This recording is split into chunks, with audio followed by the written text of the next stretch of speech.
আসসালামু আলাইকুম সবাইকে, কেমন আছো তোমরা সবাই? আশা করি অনেক অনেক ভালো আছো। আজকে তোমাদের সামনে নিয়ে আসছি আমরা তোমাদের কাঙ্ক্ষিত এসএসসি 2020 ব্যাচের অ্যাসাইনমেন্ট। তো এই অ্যাসাইনমেন্টের প্রথম প্রশ্নটা ছিল এরকম যে তুমি 200 মিটার পার সেকেন্ড বেগে একদম খারাপভাবে একটা 400 গ্রাম ভরের ক্রিকেট বলকে উপরের দিকে নিক্ষেপ করছো, এরপরে আমাদের কী ঘটনা ঘটবে? তো তার জন্য প্রথম প্রশ্ন যেটা বলা আছে যে বলটির বেগ বনাম সময়ের গ্রাফ আঁকো। তার মানে বেগ আর সময়ের মধ্যে সম্পর্ক, এই সম্পর্কটা আমার লাগবে। তো প্রথমে দেখি আমার উদ্দীপকের সিনারিওটা কী ছিল। উদ্দীপকে আমার হাতে একটা বল ছিল, যেই বলটাকে আমি খাড়া উপরের দিকে নিক্ষেপ করছি, মনে করলাম আমরা ইউ ভেলোসিটিতে নিক্ষেপ করছি। আর আমাদের যেহেতু বেগ বনাম সময়ের গ্রাফ আঁকতে হবে, তার মানে বেগের সাথে সময়ের সম্পর্কিত একটা সমীকরণ লাগবে। আর আমরা সবাই জানি বেগের সাথে সময়ের সম্পর্কিত এরকম একটা সমীকরণ আছে, আমরা 9-10 থেকে পড়ে আসছি, যেটা কিনা V is equal to U plus A T. এখানে ভি ইউ এ এই প্রত্যেকটা কিন্তু ভেক্টর রাশি, তার মানে এগুলার ডিরেকশন চেঞ্জ হওয়ার সাথে সাথে কিন্তু এই মানগুলো প্লাস মাইনাস হিসেবে চেঞ্জ হয়ে যাবে। এই সার্টেন কেজে দেখো উদ্দীপকে আমাদের কোথাও বলা নেই যে আমরা ওখানে বল প্রয়োগ করছি বা এক্সটার্নাল কোনো বল কাজ করতেছে, যার ফলে এইখানে আমরা কিন্তু জানি যে F equal to M A, তার মানে ত্বরণ আসে কিন্তু অলওয়েজ বল থেকে। তার মানে যদি কোনো বাহ্যিক বল না থাকে, এখানে শুধুমাত্র আমার অভিকর্ষ বল কাজ করবে, আর অভিকর্ষ বল কাজ করার কারণে শুধুমাত্র আমার এখানে জি ত্বরণ কাজ করবে। তো তোমরা সবাই জানো জি কোন দিকে কাজ করে, জানো জি কাজ করে খাড়া নিচের দিকে। তাহলে দেখো আমি যদি উপরের দিকটাকে প্লাস ধরে নিই, তাহলে ইউ হবে আমার প্লাস, আর উপরের দিকটা প্লাস হলে নিচের দিকটা আমাদের অটো মাইনাস হয়ে যাবে, তার মানে জি কিন্তু মাইনাস হবে। তার মানে এই সমীকরণ থেকে আমরা কি লিখতে পারবো? এই সমীকরণতে লিখতে পারবো ইউ তো ইউ এর মতো উপরের দিকে প্লাস, সমস্যা নেই। আর এটা এই স্পেশাল ক্ষেত্রে জি হবে, কিন্তু জি লিখতে পারবো না কেন? মাইনাস জি লিখতে হবে, কেননা আমরা এই দিকটাকে উপরের দিকটাকে প্লাস ধরছি। তাহলে মাইনাস জি টি, তার মানে ইকুয়েশনটা দাঁড়ালো V is equal to minus GT. এখন দেখো এই প্রশ্নটার দিকে যদি তাকাও, বেগ বনাম সময়, তো এই বেগ বনাম সময় বলতে অ্যাকচুয়ালি কী বোঝায়? বেগ বনাম সময় মানে অ্যাকচুয়ালি বোঝায় আমার বেগটা থাকবে ওয়াই ডিরেকশনে আর সময়টা থাকবে আমার এক্স ডিরেকশনে। তাহলে আমাদের কাজ হবে এখানে ওয়াই আর এক্স এর মধ্যে সম্পর্ক স্থাপন করে ভি আর টি এর মধ্যে একটা সম্পর্ক স্থাপন করা। সেই স্বার্থে আমরা এটাকে সাজিয়ে লিখলাম মাইনাস জিটি, মাইনাস জিটিকে আগে লিখলাম প্লাস ইউ, তাহলে V is equal to minus GT plus U. আর দেখো এই যে ভিকে আমরা কি লিখবো? ভিকে আমরা লিখবো, বেগকে লিখবো ওয়াই দিয়ে। তাহলে এই জায়গাটা আমি লিখতে পারবো, এই জায়গাটা আমি একটু অন্য কালি দিয়ে লিখি যে ওয়াই ইজ ইকুয়াল টু, আর টিটাকে কি লিখবো? দেখো টিটাকে লিখবো এক্স দিয়ে। তাহলে এখানে এক্স থাকতেছে, সাথে একটা কনস্ট্যান্ট কিন্তু মাইনাস কনস্ট্যান্ট, প্লাস এইখানে একটা কনস্ট্যান্ট। তাহলে এই যে Y equal to minus M X plus C, এই যে এই টাইপের একটা গ্রাফ হবে। তো Y equal to M X plus C এই টাইপের গ্রাফ কী টাইপের গ্রাফ বলো তো? এটা কিন্তু একটা সরলরেখার গ্রাফ, আর মাইনাস এম দিয়ে বোঝাচ্ছে সরলরেখাটার ঢাল হবে ঋণাত্মক। তো এই টাইপের গ্রাফটা কেমন হয় একটু দেখো, আমরা এই পাশে দেখাচ্ছি।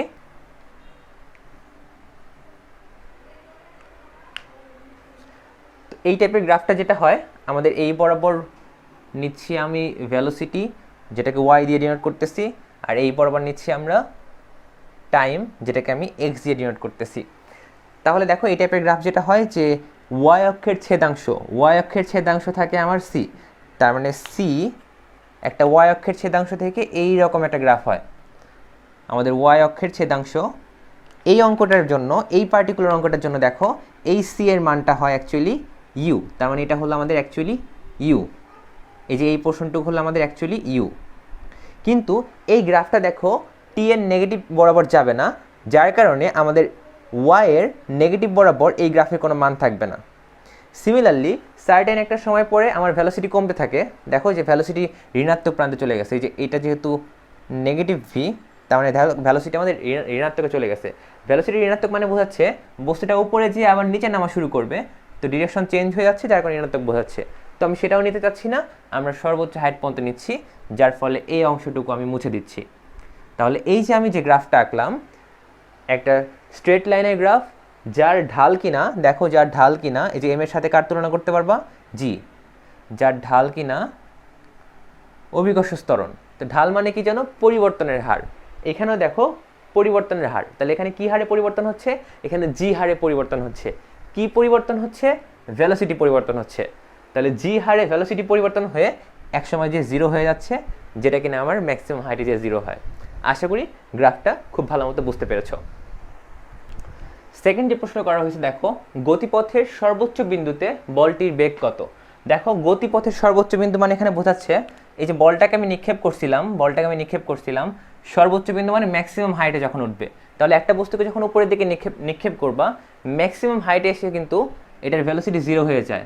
আবার জি ত্বরণ যেহেতু অলওয়েজ কাজ করতেছে, এই জি ত্বরণে আবার কিন্তু ভেলোসিটিটা আস্তে আস্তে বাড়তে থাকে যখন নিচের দিকে পড়তে থাকে, কিন্তু ম্যাক্সিমাম হাইটে যে আমাদের ভেলোসিটিটা জিরো হয়ে যায়। এটা আমরা গ্রাফ থেকেও বুঝতে পারি। দেখো যত টাইম বাড়তেছিল আস্তে আস্তে ভেলোসিটি কমতেছে, এখান থেকে শুরু করো একদম জিরো টাইম থেকে। তাহলে যত টাইম বাড়তেছে আস্তে আস্তে আমার ভেলোসিটি কমতেছে। কেন কমতেছে? কেননা জি কাজ করতেছে নিচের দিকে, বিপরীত দিকে। তো যত টাইম বাড়তেছে ভেলোসিটি কমতে ম্যাক্সিমাম উচ্চতায় যেয়ে এই যে এই পোর্শনে যে আমাদের ম্যাক্সিমাম উচ্চতায় গেছে। আর যেই জায়গাটা দেখো ভি এর মানটা আমার জিরো। ভি এর মান জিরো কেন? ওয়াই অ্যাক্সিস বরাবর কোনো সরণ নেই।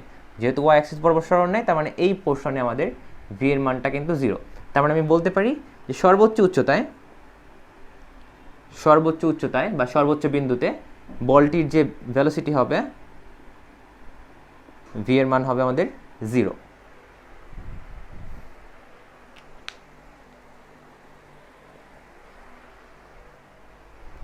এর পরের কোশ্চেনে যেটা চাওয়া হয়েছে, ওই বিন্দুতে ত্বরণ কত। ভাই একটা কথা বলে রাখি, আমরা সবাই নিউটনের ফর্মুলাটা জানি, প্রতিপাদন আসলে F equal to M A, আর এ ডিরেকশন যেভাবে এফ এর ডিরেকশনও সেভাবে। তার মানে এফ যদি না থাকে সেখানে কোনো এ থাকবে না, তার মানে ত্বরণ থাকতে হলে সেখানে ফোর্স থাকতে হবে। এই কেজের ক্ষেত্রে আমার কোনো এক্সটার্নাল ফোর্সের কথা বলা নাই, শুধুমাত্র কাজ করতেছে আমাদের মহাকর্ষ বল। তার মানে এই কেজের ক্ষেত্রে শুধুমাত্র অভিকর্ষ ত্বরণ বা জি ছাড়া আর কোনো ত্বরণ কাজ করতেছে না। তার মানে অলওয়েজ কিন্তু জি আমার সেম থাকতেছে, যার কারণে টোটাল গতিপথের প্রত্যেকটা জায়গায় আমার জি কিন্তু সেম। তার মানে তুমি বলটাকে নিক্ষেপ করছো, এটা যেই পয়েন্টে চিন্তা করো, এই পয়েন্টে চিন্তা করো, এই পয়েন্টে চিন্তা করো, এই পয়েন্টে চিন্তা করো, বা সর্বোচ্চ হাইটে চিন্তা করো, সকল পয়েন্টে কিন্তু আমার জি এর মান সেই জি আছে অলওয়েজ সেম, যেটা কিনা আমরা সবাই জানি জি এর মান হলো 9.8 মিটার পার সেকেন্ড। তার মানে ওই বিন্দুতে আমার বলে যে ত্বরণ হবে, সেই ত্বরণটাও কিন্তু এই জি মানের সমান হবে 9.8 মিটার পার সেকেন্ড স্কোয়ার। এরপর আমরা আসি লাস্ট সলিউশনটাতে। এখানে বলা হয়েছে ওইখানে ক্রিকেট বলটির ওপর ক্রিয়ারত মোট বল কত। তোমরা সবাই জানো force F equal to M A. তার মানে আমরা যদি ওখানকার ত্বরণ জানি আর আমাদের বস্তুর ভর দেওয়া আছে, তাহলে কিন্তু আমরা মোট ফোর্স বের করতে পারবো। একটু আগে আমি গ নাম্বারে করে ফেলছি যে ওই বিন্দুতে আমার ত্বরণ কত। আমরা জানি যে ত্বরণ এখানে হলো আমাদের অভিকর্ষ ত্বরণ। আর এম এর মান দেখো, এম এর মান দেওয়া আছে আমার কত, 400 গ্রাম। তো 400 গ্রামকে যদি আমরা ভরে নিয়ে নিই, 1000 দিয়ে ভাগ করি, সেক্ষেত্রে হবে 0.4 কেজি। অবশ্যই সব এসআই ইউনিটে নিয়ে নিতে হবে। তাহলে এখানে যদি আমি 0.4 বসাই ইন্টু 9.8 করি, তাহলে এখান থেকে পেয়ে যাব নিউটনের মানটা, পেয়ে যাব এত নিউটন।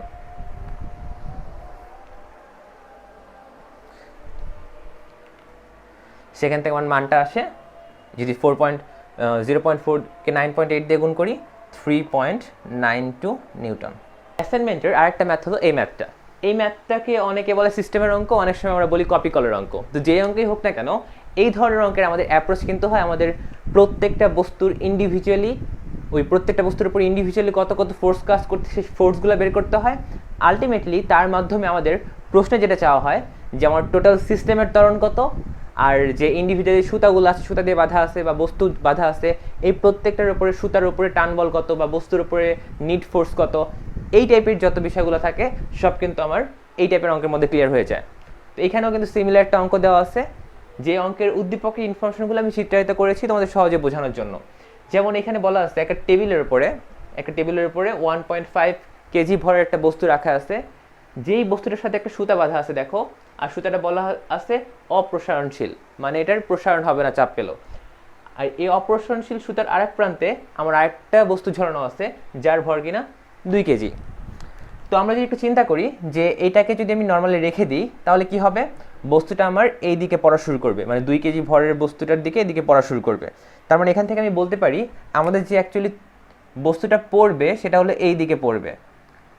তাহলে টানাটানির ফলে যে আমাদের লব্ধি বলটা হবে লব্ধি বলটাও কিন্তু অ্যাকচুয়ালি এইদিকে হবে।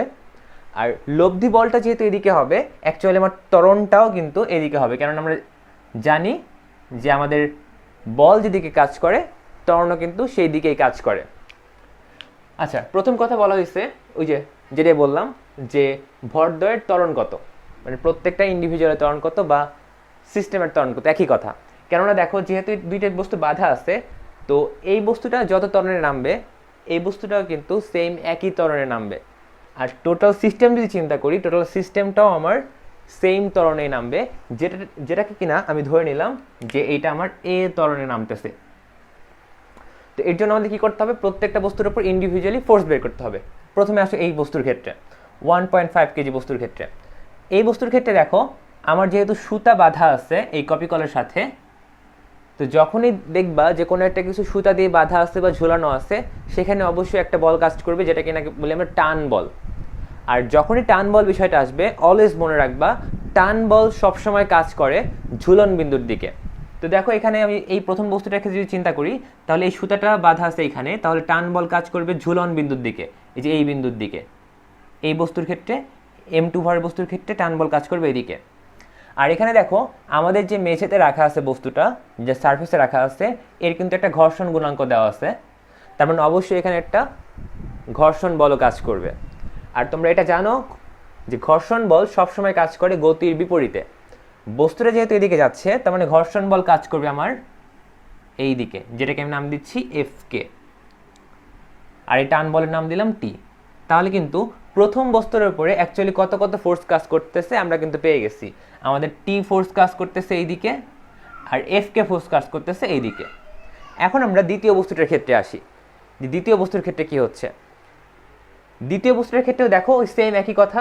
যেহেতু সুতা দিয়ে ঝুলানো আছে, টান বল কাজ করবে কি বললাম একটু আগে, ঝুলন বিন্দুর দিকে, তার মানে টান বল কাজ করতেছে এইদিকে। আর এই বস্তুটার উপরে কিন্তু আমার গ্র্যাভিটেশনাল ফোর্সও কাজ করতেছে। কেন গ্র্যাভিটেশনাল ফোর্স কাজ এর উপরে কেন কাজ করতেছিল না, কেননা আমাদের গতি মেজার করতেছিলাম আমরা এই দিকে, কিন্তু আমার গ্র্যাভিটেশনাল ফোর্স ছিল জি, ত্বরণটা ছিল আমার এইদিকে, যার ফলে জি এর কোনো উপাংশ এর কাছে ছিল না, যার ফলে এখানে কিন্তু আমরা এই জি এর জন্য কোনো ফোর্স mg সেটা ক্যালকুলেট করি নাই। কিন্তু এটা দেখো, এটা কোন দিকে পড়তেছে, এটা পড়তেছে কিন্তু দেখো নিচের দিকে পড়তেছে। তো নিচের দিকে যেহেতু পড়তেছে, আর নিচের দিকে আমার ত্বরণ আছে জি, তাহলে যেই দিকে পড়তেছে ওই দিকে আমার আরেকটা ত্বরণ আছে, তার মানে ওইদিকে আমার আরেকটা ফোর্স কাজ করবে, যেটাকে নাম দিই mg। তার মানে মোট কথা কি দাঁড়ালো, এর উপর আমার দুইটা ফোর্স কাজ করতেছে, 2 কেজি ভরের বস্তুর উপর দুইটা ফোর্স কাজ করতেছে। একটা হলো টি, যেটা উপরের দিকে মানে ঝুলন বিন্দুর দিকে, আর একটা হলো mg, যেটা কিনা M1g, যেটা কিনা কাজ করতেছে নিচের দিকে। আশা করি এতটুকু বুঝতে পেরেছো। তাহলে এখন যদি আমি M2 ভরের বস্তুর জন্য লব্ধি ফোর্স বের করতে যাই, দেখো M2 ভরের জন্য লব্ধি ফোর্স কি হবে। M2 ভরের জন্য দেখো দুইটা ফোর্স কাজ করতেছিল, একটা হলো টি, একটা Fk। যেহেতু টি এর দিকে যাচ্ছে, টিটা বড়, তার মানে টি মাইনাস টান বল minus friction force is equal to এইটার উপরে যে ফোর্স কাজ করতেছে এটাকে আমি নাম দিলাম, মনে করো M2 ভরের বস্তু তো F2 নাম দিলাম। তো F2 মান কত হবে, F2 মান হবে F2 যার উপরে কাজ করতেছে মানে এই বস্তুটার ম্যাস ইনটু বস্তুটা আলটিমেটলি যে ত্বরণে নামতেছিল, বস্তুটা কত ত্বরণে নামতেছিল, এ ত্বরণে নামতেছিল, তার মানে M2a। সিমিলারলি আমরা যদি M1 ভরের বস্তুর জন্য বের করি, M1 ভরের বস্তুর জন্য বের করব নিট ফোর্স। M1 ভরের উপর দেখো কে কে কাজ করতেছিল, টি কাজ করতেছিল আর M1g কাজ করতেছিল। M1gটা বড় হওয়ার কারণে কিন্তু এটা নিচের দিকে পড়তেছিল, তার মানে M1g থেকে আমরা টিটা বাদ দিব, M1g minus T is equal two আগের মতোই হবে M1, যেহেতু M1 বস্তুর উপর ফোর্স, M1 বস্তুর ভর ইন্টু M1 বস্তুটা যে ত্বরণে নামতেছিল, সবগুলোই কিন্তু আমার এ ত্বরণে নামতেছিল। এটাকে আমি 1 নাম্বার দিলাম, এটাকে আমি 2 নাম্বার দিলাম। তো এই 1 আর 2 ইকুয়েশনটা যদি আমরা যোগ করি, দেখো এটা প্লাস টি আর মাইনাস টি কাটাকাটি চলে যায়, আলটিমেটলি যেটা থাকে M1g মাইনাস Fk, আর ওই পাশে পড়ে থাকে is equal two M2a plus M1a।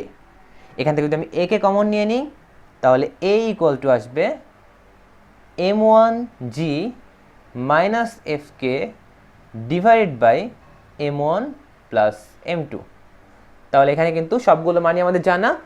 আমরা এখানে কাজ হবে আমাদের এফ কে এর মানটা বের করা। তো এফ কে এর মানটা আমরা আলাদা করে বের করব।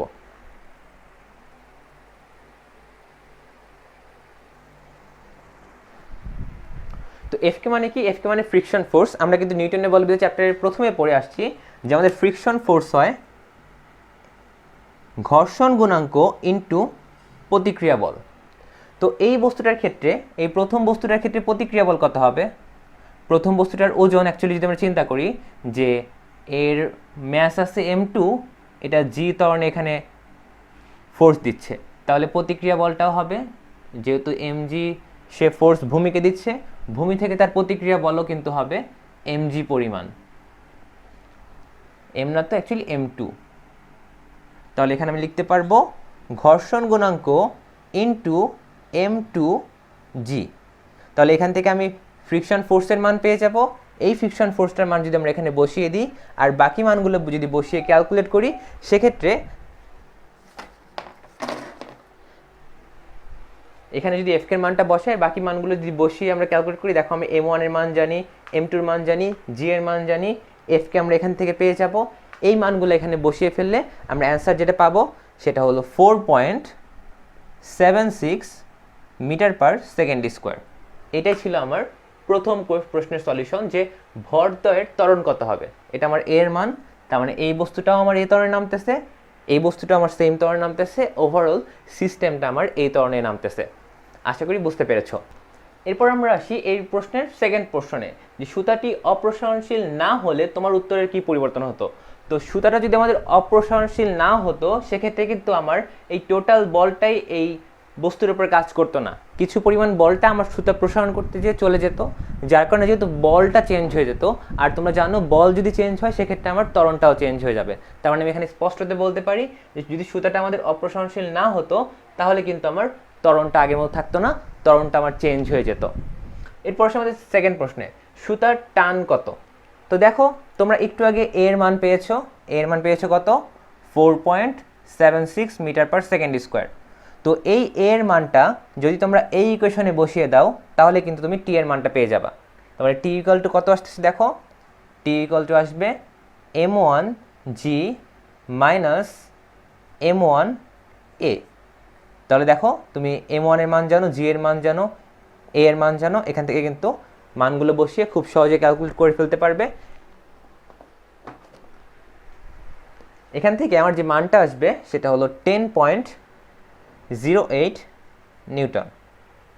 তার মানে আমাদের সুতার টান বল হবে 10.08 নিউটন। যেহেতু একটাই সুতা, টানও কিন্তু একটাই থাকবে। এরপর আমরা সর্বশেষ প্রশ্নটা দেখি কি বলছে। 2 কেজি ভরের সরণ বনাম সময়ের গ্রাফ আঁকো। তার মানে 2 কেজি ভরের বস্তুটা সময়ের সাথে সাথে কেমন সরণ হবে সেটা বের করতে বলে। আমরা আগের প্রশ্নে দেখছি যে আমাদের সরণ বনাম সময় মানে বোঝাবে সরণটা আমার যাবে ওয়াই অ্যাক্সিসে আর সময়টা যাবে আমাদের এক্স অ্যাক্সিসে। তো দেখি আমরা কীরকম ইকুয়েশন আসে। আমরা জানি সবাই সময়ের সাথে সরণের যে ইকুয়েশনটা ছিল সেটা ছিল S equal to U T plus half A T square. তার মানে এখানে এর মান কত ছিল? এখানে এর মান কিন্তু আমরা একটু আগে বের করছি 4.76 মিটার পার সেকেন্ড স্কোয়ার, যেটা একটা কনস্ট্যান্ট মান। তার মানে সুষম ত্বরণে বস্তুটা একটা আদিবেগ কত ছিল? এখানে আদিবেগ ছিল 0, আর এটা যাচ্ছিল সুষম ত্বরণে half into 4.76 into T square, যেটা থেকে এস ইকুয়াল টু আমরা পেয়ে যাই, এটাকে অর্ধেক করলে আসে 2.38 টি স্কোয়ার। তো তোমরা কিন্তু জানো খুব সহজেই যে আমরা এই ইকুয়েশনটা পড়ছিলাম এরকম, যে স্থির অবস্থা থেকে সুষম ত্বরণে চলমান কোনো বস্তুর অতিক্রান্ত দূরত্ব হয় ওই সময়ের বর্গের সমানুপাতিক। এটা আমরা 9-10 ছোটবেলা থেকে পড়ে আসছি। এখানে কিন্তু সেম কেসটা হচ্ছে, দেখো এস এটা একটা কনস্ট্যান্ট, তাহলে S is proportional to T square. তো যেহেতু আমাদের এক্স বরাবর টি নিতে হবে, তো আমি এক্স স্কোয়ার টাইপের একটা গ্রাফ নিয়ে আসার জন্য টিটাকে এই পাশে নিয়ে আসি। তাহলে টিটাকে এই পাশে নিয়ে আসলে এখানে লিখি টি স্কোয়ার ইজ ইকুয়াল টু আসবে 1 ডিভাইড বাই 2.38 ইন্টু এস। তো এখান থেকে আমরা ক্যালকুলেট করলে পাবো T square is equal to 0.42 into S. এই ইকুয়েশনটার দিকে দেখো। এই ইকুয়েশনটাকে আমরা কোন ইকুয়েশনের সাথে তুলনা করতে পারি? এটা যেহেতু এক্স, টিটাকে আমি এক্স দিয়ে ডিনোট করছি, তাহলে x square is equal two একটা আমাদের কনস্ট্যান্ট, যেটাকে আমি 4a দিয়ে লিখলাম, এই যে এটা একটা কনস্ট্যান্ট, ইন্টু এসকে আমি লিখলাম ওয়াই। তার মানে এই যে এই টাইপের যে গ্রাফটা হয়, x square is equal two 4ay, এই টাইপের গ্রাফগুলো কিন্তু হয় তোমরা জানো একটা পরাবৃত্তাকার শেপের হয়। এখানে কিন্তু সেম একই রকম আছে। তার মানে এই গ্রাফটা যেটা হবে সেটাও কিন্তু একটা পরাবৃত্তাকার গ্রাফ হবে। তুমি গ্রাফটা দেখে ফেলি। গ্রাফটা হবে আমাদের একটা পরাবৃত্তাকার শেপ, যেখানে যেহেতু এক্স স্কোয়ার আছে তো এক্সের দুই পাশে মান থাকবে। এইটা হলো আমাদের x square is equal two 4ay এর গ্রাফ, একটা পরাবৃত্তাকার গ্রাফ। কিন্তু এখানে কি ছিল? ইকুয়েশনটা ছিল T square equal to 0.42 into S. তার মানে এখানে 4 এর যে মানটা, 4 এর মান কিন্তু 0.42, এটা আমরা লিখে নিলাম। আর আরেকটা জিনিস খেয়াল করো, এখানে এক্স এর মান কিন্তু দুই দিকেই হচ্ছিল। এই ইকুয়েশনটার ক্ষেত্রে যদি এখানে এক্স থাকে, কিন্তু আমার ইকুয়েশনের ক্ষেত্রে কিন্তু এক্সটা মানে টি, মানে এই বরাবর আমি টি নিচ্ছি, টাইম নিচ্ছি। তার মানে তোমরাই বলো, টাইমের ক্ষেত্রে নেগেটিভ বরাবর কোনো টাইম থাকতে পারে নাকি? -2 সেকেন্ড এরকম হইতে পারে কিনা? কখনোই কিন্তু টাইমের মান নেগেটিভ হইতে পারে না। তার মানে টাইমের যে গ্রাফটা হয়েছে, এই নেগেটিভ পোর্শনের মানটা কিন্তু থাকবে না। তার মানে এতটুকুকে আমার মুছে দিতে হবে, এই বরাবর আমার এস। তাহলে এই যে গ্রাফটা পেলাম, এস বনাম টি, সময় বনাম স্মরণ বনাম সময়ের যে গ্রাফটা পেলাম, সেটা কিন্তু একটা এইরকম শেপ হয়ে গেছে। পরাবৃত্ত ছিল ঠিক আছে, কিন্তু পরাবৃত্তের অর্ধেক পোর্শনটুকু বাদ চলে যাবে, কেননা টি এর মান কখনো মাইনাস হয় না। তো এই ছিল আমাদের এস বনাম টি এর গ্রাফ। সবার জন্য অনেক অনেক শুভকামনা। আবার ইনশাআল্লাহ নেক্সট কোনো ক্লাসে দেখা হবে। আল্লাহ হাফেজ।